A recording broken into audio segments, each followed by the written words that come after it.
Moving on to what everybody's really excited about. It's UFC 299, baby. This Saturday, UFC 299, Sean O'Malley versus Cheeto Vera. And I really don't even know how to predict this fight. I don't think I'm going to. But I really do have a feeling that Sean O'Malley is going to win again. Because he did have a lot of great moments in the first fight with Cheeto. Even though he messed up his leg and arguably Cheeto did that. You know, there's a reason why they throw leg kicks. There's a reason why they do damage besides just punching them into the face. There's a reason for it. It's because they're trying to hurt their opponent. I do think that Sean has improved probably a little bit more than Cheeto. So, I don't know. It's going to be interesting, but I am a big Cheeto Vera fan. So I will be happy either way. I will be happy if either of them win. I'll be happy with a draw. I don't care. But I do think O'Malley's going to hang on to the belt at least for one more fight. When he fights Merab, then I will have a different opinion. But in this fight, I think I'm still going with O'Malley, but I think it's close. I think Cheeto has a very good chance to win this fight. So we'll see. And then Dustin Poirier versus Benoit Saint Denis. That is such an interesting fight. I still have no idea who I think is going to win. I want to say Dustin just because he's so much more experienced. I mean, look at who he's fought. Look at his resume. It's out of this world. So, and I think he's only gotten better. I mean, he got caught with the head kick from Gaethje, so there's that. And Benoit has some nice head kicks too, so that does kind of worry me. I don't know. I'd like to see Dustin grapple in this fight. I think that would be interesting. I think he could really use his jiu-jitsu and get kind of maybe a slick submission or something, come up with something creative. I don't know. He's such a veteran that I feel like he has more tools in his toolbox than Benoit does, but Benoit has a lot of momentum going for him. Very talented. He's young. He's hungry. I feel like he could really make a name for himself with a win over Dustin Poirier. But I don't know. It's kind of one of those things. It's a newcomer versus a veteran, and we don't know how it's going to go. It's like you could try to predict these fights a million times, and they could go a million different ways. So hard to say, but I am leaning toward Dustin, although I am a big BSD fan. Then we've got Kevin Holland versus Michael Venom Page. I am so excited for this fight. Michael Venom Page making his UFC debut against Kevin Holland, who's a vet. He's 25-10.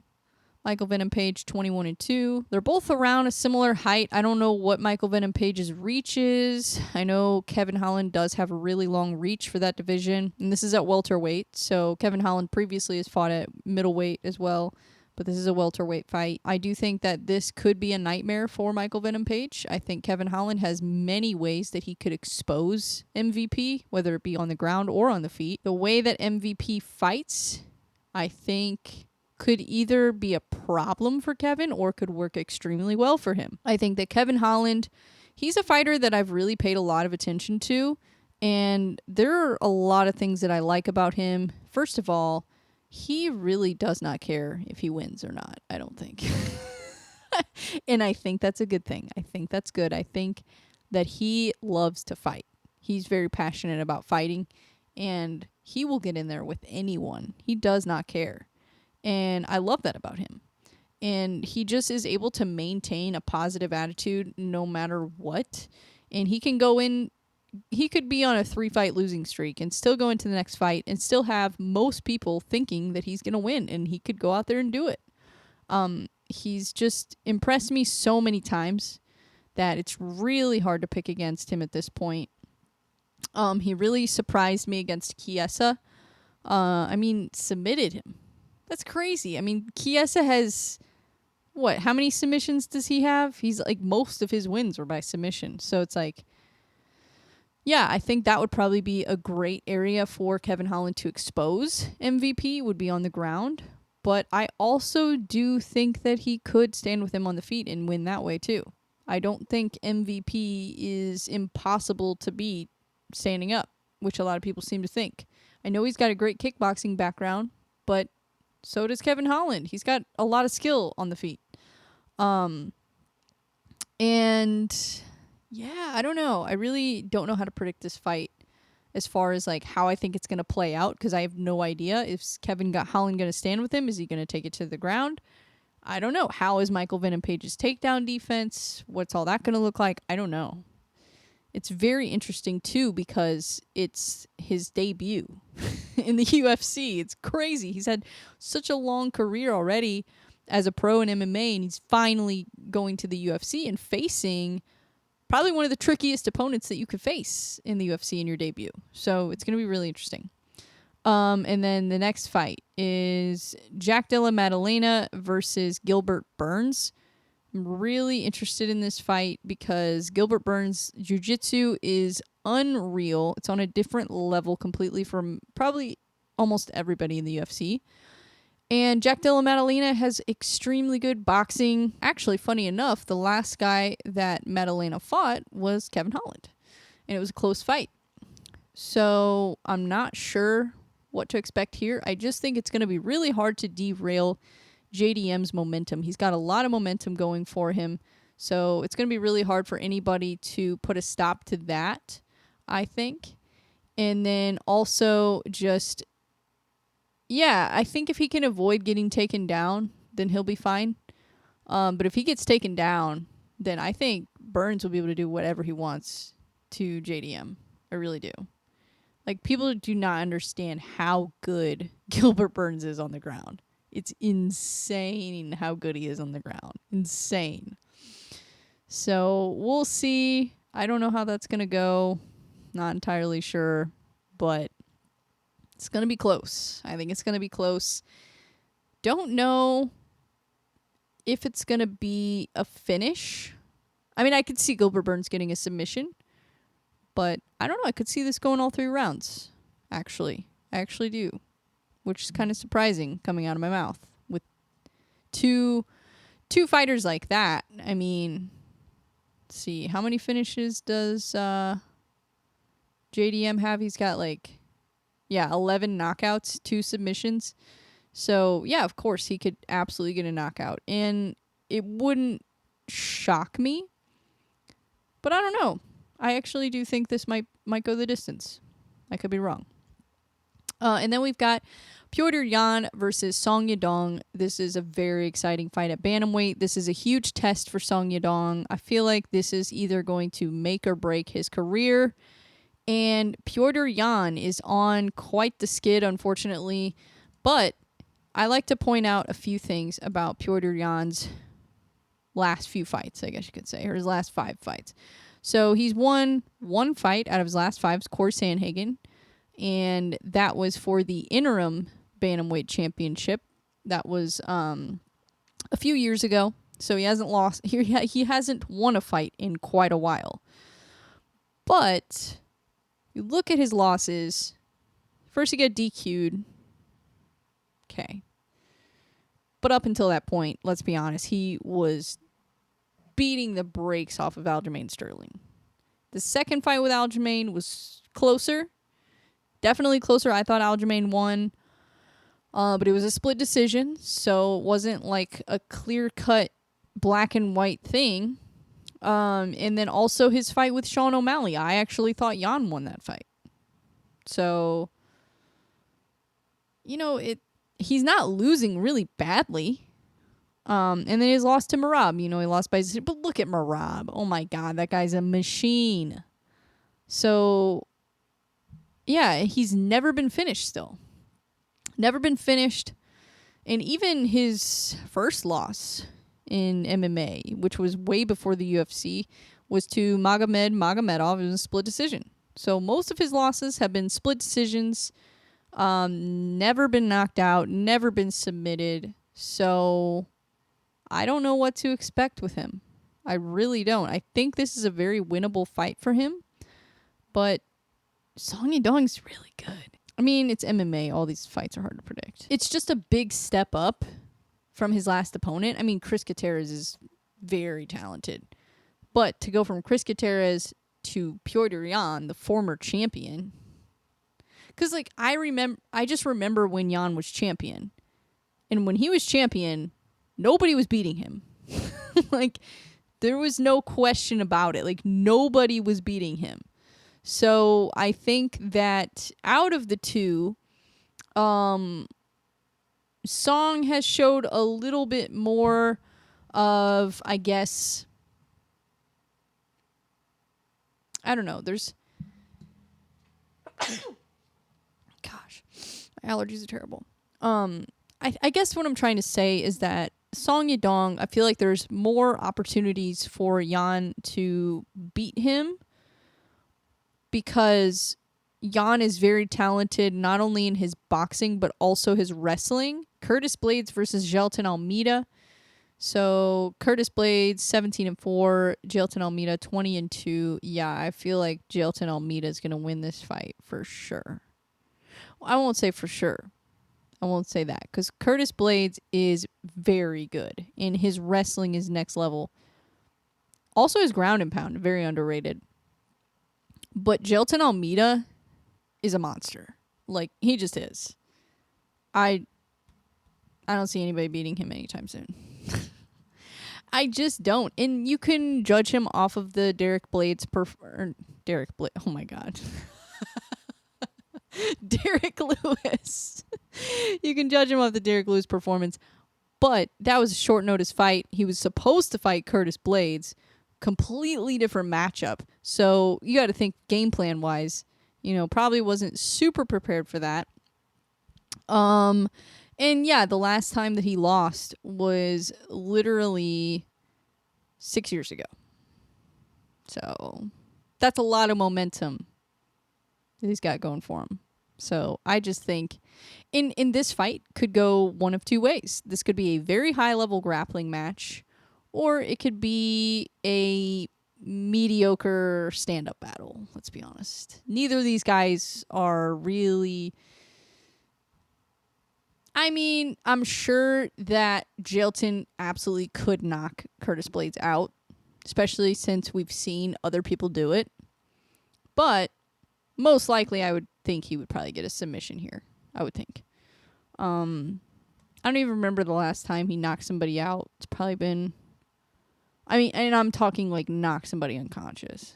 I don't know. But Curtis Blades... I just don't know what to expect because, like, even in the fights that he loses, like Derek Lewis, he was winning that entire fight up until, like, what was the 4th or 5th round or something like that, where he got knocked out. So I don't know. And he's coming off a loss, so that could either make him very hungry or it could be a bad thing. Could be hard for him to overcome that the loss to Pavlovich. So I don't know, but it is crazy when you look at his resume and all the guys that he's beat. I mean, he has a win over Junior Dos Santos, Alex Volkov, Alistair Overeem, Mark Hunt, Olenek. The Tom Aspinall fight was kind of a weird one because it was an injury. Chris Dawkins, Jairzinho Rosenstrick. So it's like when you look at his resume, it's insanely impressive. And the only guys that he's lost to are Derek Lewis, one of the heaviest hitters in the division, and then Francis and Pavlovich, who just fought Tom Aspinall for interim title. So it's like when you look at his resume, it's really hard to call this fight, honestly. I don't care how much of an expert you are in MMA. This is a heavyweight fight. This is a different game. This is a different game that they are playing. So we'll see. And then I'm really excited for this fight. Caitlin Chukagian versus Macy Barber. Macy Barber has impressed me so much, and she's gotten so much better in a short period of time. So I really don't know what to expect here. I feel like Chukagian is more of a volume fighter. She throws a lot of punches, maybe doesn't do the most damage with all of them. I would think if she were going to win, it would probably be a decision. Macy Barber, I do think, has more of a finishing ability, in my opinion, in this fight. And I think that she could either try to use her wrestling to maybe get to a ground and pound type of situation or to win by a decision. But she's got some impressive wins too. Actually, she has a lot of impressive wins. Now, I will say that there are a couple of them that were like pretty close decisions, so it's hard to really judge sometimes. But if you look at her last performance against Amanda Hebos, if you're not impressed with that, then you're insane.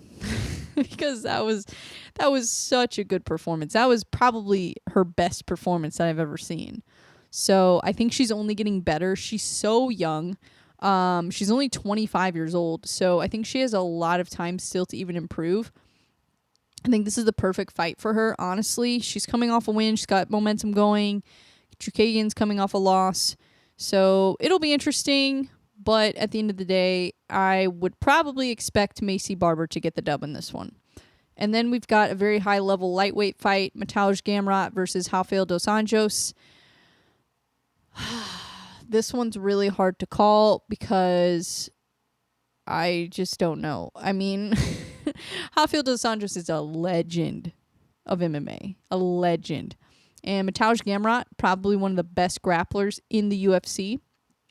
And really just a very good mixed martial artist in general. So I'm very interested to see how this fight goes. I think this is going to be a very technical, high-level fight. I could see it going the distance. I could see it going all 3 rounds. And I could definitely see Gamrot getting the win here. I just don't know how much Rafael's experience is going to kick in and maybe help him get the win in this one. So I don't know, but if I was betting on it, I would probably pick Gamrot if I was betting on this fight. And then we've got Pedro Munoz versus Kyler Phillips. This is going to be a fun bantamweight fight. Pedro Munoz is really always fun to watch, in my opinion. I feel like he is so underappreciated, honestly.